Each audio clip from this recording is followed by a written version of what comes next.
Bonjour, les journaux sont en deuil aujourd'hui, mais remplis de sourires et de regards forts, à l'image de ces trois visages à la une du cahier spécial de l'équipe, en noir et blanc, et très sobrement titré des prénoms de Camille, d'Alexis et de Florence.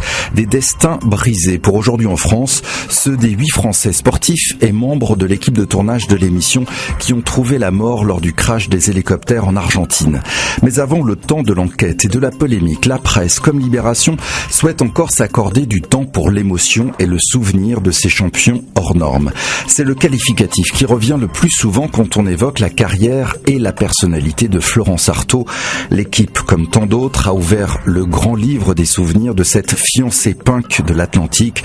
Ce sont ici tous les grands navigateurs, la Mazou, Guidel, Bourgnon, qui témoignent de leur admiration pour celle qui s'est toujours sentie l'égale de ses gros bras au cœur gros. Elle aussi était un esprit libre. Son regard dans Libération semble nous défier.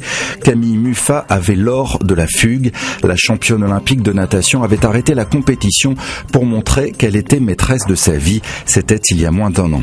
Autre regard, autre injustice, toujours dans Libération, qui retrace le parcours d'Alexis Vastine, meurtri par 2 décisions douteuses d'arbitre aux Jeux Olympiques. Le jeune boxeur avait sombré dans la dépression, la boulimie, l'alcool, avant de reprendre pied et comptait sur cette émission de télé pour se relancer.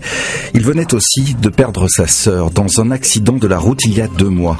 Leur père, qui témoigne courageusement dans Aujourd'hui en France, n'arrive pas à réaliser ce double cauchemar. Alexis était parti pour faire un jeu, dit-il, juste un jeu, et ce n'est pas pendant un jeu qu'on apprend la disparition de son enfant.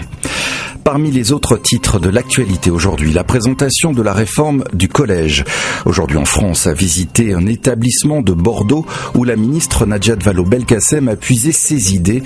Ici, on favorise le travail en équipe, les interactions entre les matières et l'aide personnalisée en petits groupes. De bonnes pistes pour Libération qui évoque aussi le renforcement de l'apprentissage des langues, mais qui estime aussi que cette réforme risque d'être moins ambitieuse que prévu, que le collège unique sera plus retouché que réformé. Voici, pour finir, la deuxième une de l'équipe avec un double sens, chasser le blues comme celui d'une rédaction et de ses lecteurs meurtris par les disparitions de grands champions, mais aussi comme le surnom des joueurs de Chelsea que le PSG devra battre pour accéder au quart de finale de la Ligue des Champions. C'est ainsi que l'on se quitte, à demain.